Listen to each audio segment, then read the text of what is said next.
Bounty hunters, vigilante justice, life sentences for trespassing, and mandatory DNA collection. If you thought immigration laws couldn't get any wilder, Mississippi just said, hold my sweet tea.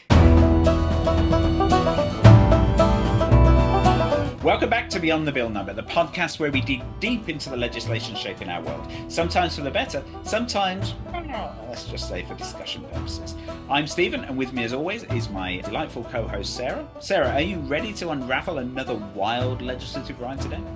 Hi, Stephen. I am ready to dig in. Today, we're diving into two of the most aggressive immigration enforcement bills proposed so far this year, Mississippi's HB 1484 and Missouri's SB 72. These two bills are largely identical, derived from a so-called model bill, and they have bounty hunters, life imprisonment, and anonymous tip lines. Okay, so let's start with some context then. We know that immigration policy has been a national flashpoint, especially under Trump's new agenda. Gone are the build the wall days, but what exactly has changed with immigration enforcement on a federal level that's motivating these state level bills? That is a great question. Trump wasted absolutely no time ramping up immigration enforcement. On day one, he signed a slew of executive orders. It was kind of like a whole shtick that he did, but he signed a lot of executive orders dismantling longstanding protections when it came to immigrants and immigration policy here in the States. And we're seeing more ICE raids, broader deportation powers under the Laken-Riley Act, which was the first act that Trump signed as president. And that we'll take a look at later this month. But there was really an emphasis also on local law enforcement cooperating with federal immigration authorities, which has kind of moved into this way of maybe it's not cooperation, but they're actually doing their own things, and it's getting a little bit muddy. What's different this time around is the state level of involvement, which is, again, you're not just agreeing and cooperating with these federal agencies, you're kind of owning your own stuff, which immigration policy has kind of always been a federal level thing. And some states are really jumping in with their own enforcement strategies, and that's where these two bills, Mississippi's House Bill 1484 and Missouri Senate Bill 72, come in. Right. So these bills took things to an extreme level then. So walk us through what they propose. Yeah, so buckle up. They create the Illegal Alien Certified Bounty Hunter Program. Yes, you heard that right, bounty hunters. Licensed bail bond agents could be certified to track and detain undocumented immigrants. And the penalties being undocumented in Mississippi or Missouri would be classified as felony trespassing, punishable by life imprisonment unless deported within 24 hours. So life imprisonment just for being in the state without documentation. That really, really does go beyond extreme. It's also worth sort of noting one other thing here, that the program is called the Illegal Alien Certified Bounty Hunter Program. And that is a switch in tone, isn't it? I think federal agencies have been ordered by the Trump administration to start referring to immigrants as aliens rather than immigrants, presumably because it makes them sound more scary, as though that's a sort of, little green men from Mars or something. This really is just extreme and kind of over the top. And it doesn't stop there. These bills would set up 24/7 anonymous tip lines where people could report undocumented immigrants or illegal aliens, complete with a $1,000 reward for every arrest made due to a tip. And get this, anyone detained would also be required to submit a DNA sample.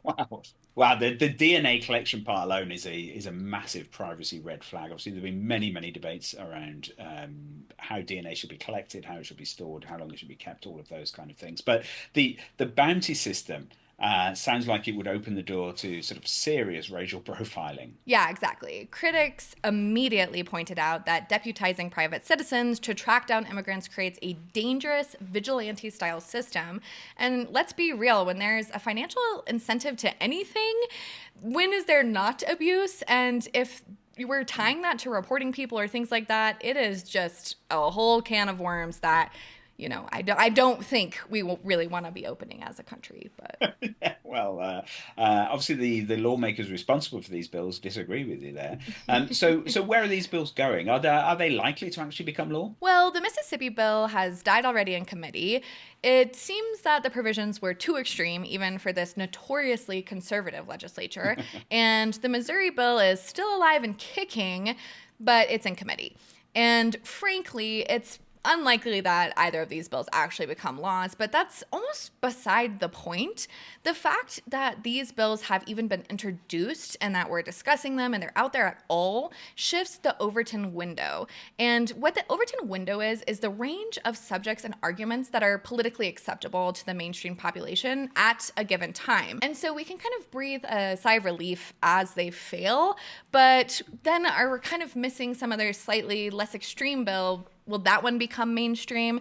We're kind of seeing how our politics has changed over time. These Overton windows are changing, and we always talk about things that are acceptable today were not acceptable 60 years ago. And that's because of things like this over time being super outrageous, like women voting. And then, after 10 years of us being like, maybe women should vote, maybe women should vote. And, people not being like, oh, so ghastly that a woman could vote. And here I am, a voter. So That's right, and that's the problem with all of these extreme rhetoric. I mean, the Overton window is good if it lets people talk about gender or sexuality, which obviously is sort of taboo subjects in the past, and now they're not.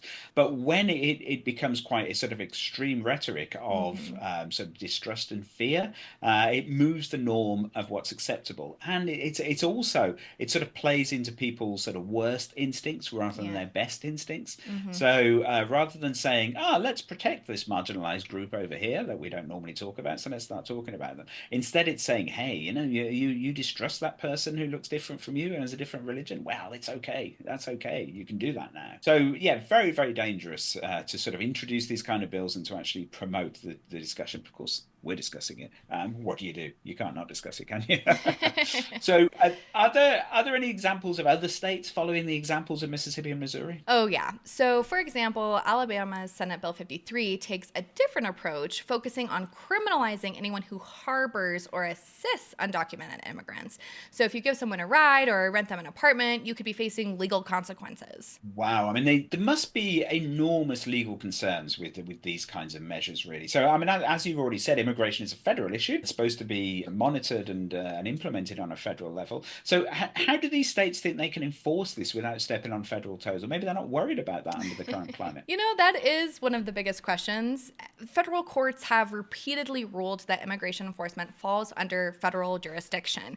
And these bills would likely face major constitutional challenges, not to mention the potential expensive lawsuits that would come cascading in. Plus, the severe penalties like life imprisonment for trespassing raise serious concerns of due process and cruel and unusual punishment concerns. Absolutely. Not to mention the historical comparisons, of course. So this is one time when having a written constitution where such things are laid down is actually quite a good thing. It does provide at least some guardrails, doesn't it? Some critics have actually likened these bills to authoritarian regimes where neighbors were encouraged to spy and report on each other, and there were sort of various processes to sort of track down certain people and imprison them.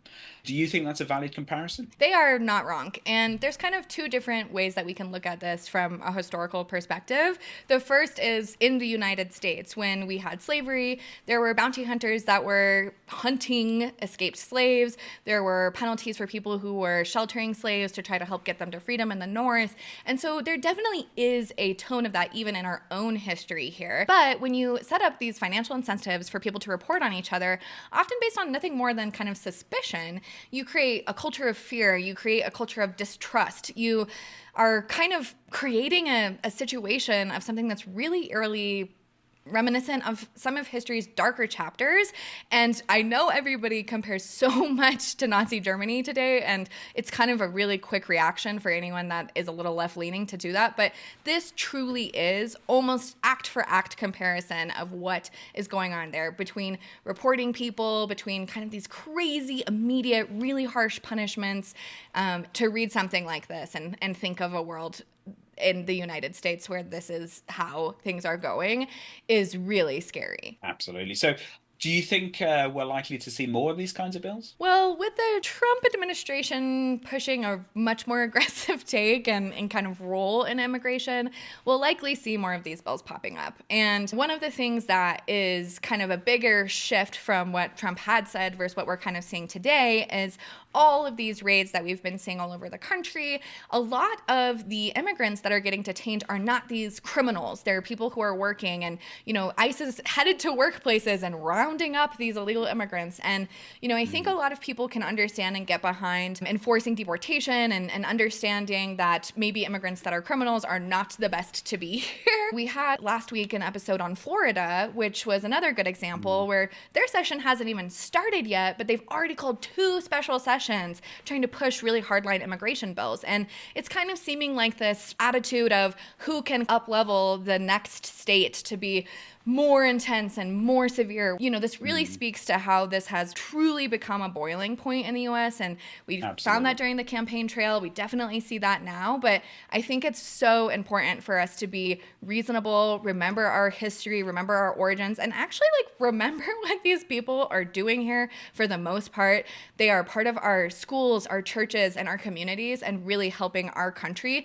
exist the way that it can be. And most people are just here trying to live a good life. It's true. It's true. There's another element to this, which is that it's quite cunning to focus these laws on criminal illegal immigrants, because it's something that's very hard to disagree with. If you've got a murderer or a rapist who's an illegal immigrant, it's very difficult to say, no, let's defend that person. No, they should be able to stay. But the point is, nobody has ever done that, right? This is a classic tactic. Nobody has ever defended rapists and murderers who are illegal immigrants. If you only have to look at recent history, the president that deported the most people during their term was, of course, President Obama. And the way he did that was by going into prisons, identifying felons who were illegal aliens and deporting them. And it didn't create a hue or cry. The left weren't up in arms about this. Nobody was, because it's a perfectly reasonable thing to do. In fact, it's the law of the land all over the world. If you come into a country, if you're invited in, if you're given some kind of citizenship or some kind of right to live there, if you abuse that by committing a crime, then you are deported, and that's perfectly reasonable. But you don't catch criminal aliens by going into workplaces and rounding people up and so on. You don't need to do that. You go to the prisons, right? Because you're looking for people who've been convicted of crimes, not people who are suspected. But by focusing on this, they demonize all immigrants. And we've already discussed in the past about how immigrants are actually less likely to commit crimes than sort of native-born Americans. So by demonizing this, it's deeply, deeply damaging. And one other piece of this, just to, bring the lens back to a self-obsessed American, is these rules of imprisoning people for life just for being here illegally is putting such a tax burden on people in that state to keep those people in jail. And so it's one of these things where it's like, this doesn't make any sense, because the people in the state where these things are going to be paying an undue cost. In Mississippi and Missouri, do you guys really have the tax dollars to be sheltering, feeding, and housing all of these people for all of these years, for the rest of their lives, just because they deigned to step foot on your land and be undocumented? That is so weird and just doesn't make any sense to me. Maybe that's why the bill failed, but maybe the tax implications are enough to make people realize that maybe this isn't the right way. I'm not sure. Yes, absolutely. Yeah, but it's important to keep a close eye on this, because, as we said before, it's about the Overton window at the end of the day, isn't it? So we can get outraged at these bills that are very unlikely to pass, and I think even the people who introduce them know that they're extreme and that they're unlikely to pass, and that they're pretty much unworkable. But we need to keep our eye on those other more reasonable immigration bills that just a few months ago probably weren't reasonable. Yes. No, this is definitely a warning sign, and the more extreme our politics get, the more extreme that these bills get when they're introduced, it's more likely to see these less extreme versions, like you said, and even what we talked about last week in Florida and these 2 special sessions. I think we're going to be doing a lot of wading through things. Couldn't have said it better myself. And that's a wrap for today's episode of Beyond the Bill Number. So if you found today's discussion eye-opening, be sure to subscribe and leave us a review, of course. And as always, stay informed, stay engaged, and we'll see you next time.